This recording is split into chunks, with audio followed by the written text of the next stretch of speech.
Silaturahmi elit politik jelang pelantikan presiden masih terus berlangsung. Apakah silaturahmi ini merupakan lobi-lobi politik untuk distribusi kekuasaan khususnya untuk jabatan menteri?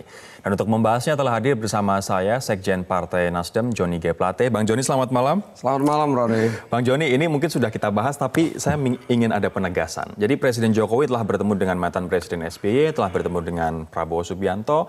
Prabowo juga telah melakukan safari-safari politik ke Ketua Umum anggota koalisi. Apakah ini benar memang untuk meminta izin sebenarnya masuk ke dalam koalisi setelah pertemuan Prabowo dengan Jokowi, Bang? Ya memang logika itu, jalan pikiran seperti itu masuk akal saja di konteks masyarakat ya. Tapi kalau secara spesifik kebetulan saya hadir pada saat pertemuan Pak Surya Paloh sebagai Ketua Umum Nasdem dan Pak Prabowo sebagai Ketua Umum Gerindra.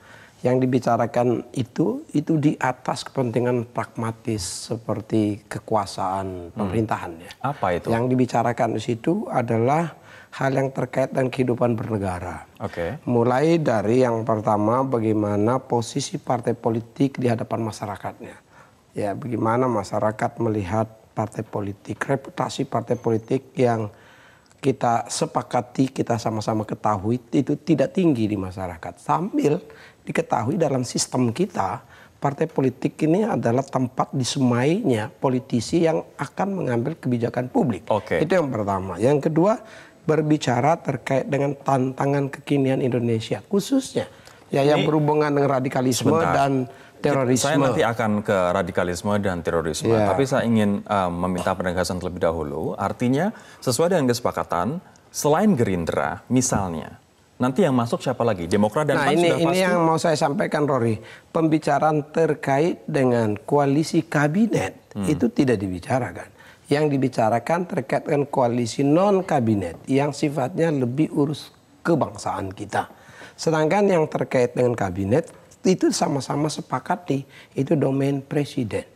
Bahwa pertemuan itu bisa berimplikasi atau menjadi bahan pertimbangan presiden dalam memperlebar koalisi kabinet, itu urusannya presiden. Gitu. Nah, itu dipahami betul. Tetapi kalau kami kan partai koalisi presiden, ya koalisi pemenang, koalisi sekarang ini juga koalisi pemerintah ya, pasti juga dalam berdiskusi dengan presiden mempertimbangkan berbagai faktor untuk efektifnya penyelenggaraan pemerintahan.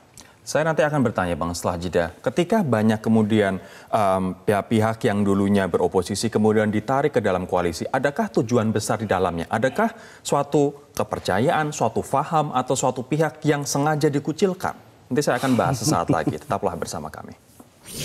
Belum masuk. Tidak ada pernyataan firm kapan sebenarnya kabinet akan diumumkan. Apakah misalnya setelah pelantikan atau 1 hari setelah pelantikan, namun maksimal adalah 3 hari pelantikan. Apa sebenarnya masih mengganjal, Bang? Ya, kalau sekarang saya kira pasti lebih baik dibandingkan tahun 2014, ya. Tahun 2014 dilantik tanggal 20, tanggal 27 pengumuman kabinet. Karena memang waktu itu sumber informasi ya, relasi antara presiden terpilih dengan lingkungan politik dan partai politik kan masih tidak sedinamis seperti Tapi sekarang sudah. Kalau sekarang kekuatan ini sudah jauh begitu lebih besar, bagus. sudah begitu besar, kenapa tidak langsung diumumkan dan cepat-cepat bekerja aja? Karena Pak Jokowi mengatakan pengen langsung bekerja. Ya kan ada beberapa hal, Rory, ya, terkait dengan perkembangan keterkinian landscape dunia juga ya, khususnya perekonomian, itu dipertimbangkan betul-betul. Tadi disinggung kan, apa perlu adanya nomenklatur baru ya atau tidak perlu, apa implikasinya, apa perlu ada pelebaran koalisi atau tidak nomenklatur perlu, ada yang apa baru tidak, implikasinya. Bang? Kalau melihat kebutuhan barangkali secara rasional perlu, tetapi kalau melihat tantangannya ya saat ini memang berat. Masyarakat kan berharap untuk di hari pertama kabinet langsung berjalan. Dan untuk itu saya kira keputusan Pak Presiden ya, Pak Joko Widodo untuk tidak merubah nomenklatur tepat sekali sekarang. Sehingga artinya nomenklatur tidak akan diubah? Barangkali tidak yang dimaksudkan lintas kementerian, memilah kementerian. Tapi kalau merubah status badan atau kementerian itu bisa. Mungkin, ya sebagai contoh satu badan menjadi kementerian misalnya menjadi kementerian itu untuk meningkatkan status keputusannya menteri baik. itu barangkali itu bisa, tapi tidak merubah kecuali implikasi nomenklatur anggaran saja. Bang, saya ingin kembali ke pertanyaan saya sebelum jeda. Tadi saya sempat menanyakan, tujuan merangkul pihak sebanyak mungkin, apakah tujuannya, grand design-nya mengucilkan suatu pihak, ingin mengucilkan suatu paham, ingin mengucilkan suatu parpol? Kalau paham ya, kita semuanya dalam koalisi kabinet atau tidak berada dalam koalisi kabinet, kita harus paham. Itu panggilan negeri kita. Ya, untuk tidak boleh ada radikalisme, tidak boleh ada terorisme, tidak boleh ada tantangan apakah terhadap ideologi negara. Tujuannya itu merangkul agar tidak ada parpol-parpol yang di luar pemerintah yang ditunggangi oleh mereka yang mungkin melawan Pancasila, tidak setuju dengan Pancasila. Kalau itu kita mengajak parpol di dalam koalisi dan di luar koalisi untuk sama perspektifnya, untuk sama semangatnya, sama tujuannya, dan sama aksi politiknya. Karena apa? Terorisme, radikalisme, atau anasir Pancasila itu lawan kita bersama, lawan kita semuanya. Dan tidak seharusnya partai-partai politik membuka ruang untuk itu. Itu kalau terkait dengan ideologi. Tapi kalau terkait dengan kabinet itu sendiri, memperluas kabinet atau tidak koalisi atau tidak memperluas koalisi, kan pertanyaannya Pak Jokowi pasti dia bertanya, kalau saya memperlebar koalisi, ada jaminan bahwa visi misi program saya itu yang dilaksanakan, bukan visi misi yang baru. Itu mutlak ya. Yang kedua, kalau dilebarkan koalisinya harus dipastikan kinerja kabinet saya akan membaik. Kalau tidak, buat apa diperlebar? Yang ketiga juga pasti ditanya, kalau dilebarkan koalisinya semakin solidnya anggota kabinet saya. Tapi kalau dilebarkan koalisinya, dan terakhir ini kalau dilebarkan koalisinya saya harus pastikan koordinasi lintas portofolio terjaga dengan baik. Hal ini untuk memastikan peningkatan kinerjanya. Itu akan menjadi pertimbangan. Kalau tidak, pasti presiden berpikir lain. Gitu. Pertanyaan terakhir untuk Bang Joni, kalau dilebarkan koalisinya artinya jatah Nasdem berkurang dong, Bang? Oh, saya kira itu tidak berhubungan. Ya, ada 34 portofolio kabinet, ya. Dan soalnya presiden sudah berjanji 45%, 55%, 16 dan juga 18 untuk portofolio ya, kementerian. Maksud saya begitu. Lebih dan kurang, tambah dan kurangnya, presiden juga tidak janji.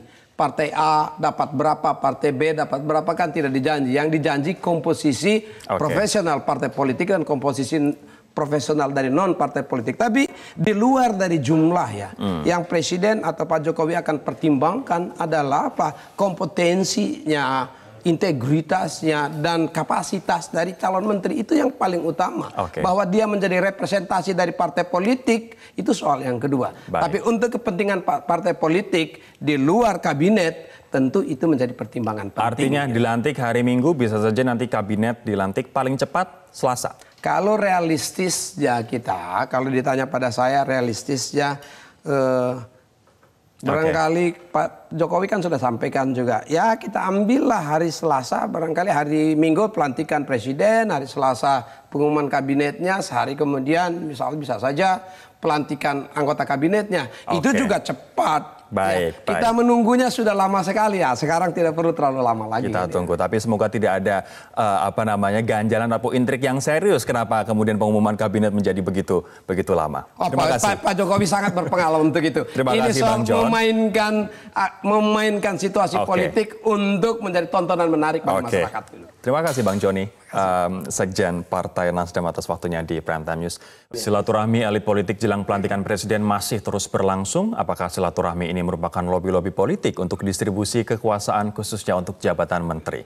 Dan untuk membahasnya telah hadir bersama saya Sekjen Partai Nasdem Joni G. Plate. Bang Joni, selamat malam. Selamat malam, Rory. Bang Joni, ini mungkin sudah kita bahas, tapi saya ingin ada penegasan. Jadi Presiden Jokowi telah bertemu dengan mantan Presiden SBY, telah bertemu dengan Prabowo Subianto.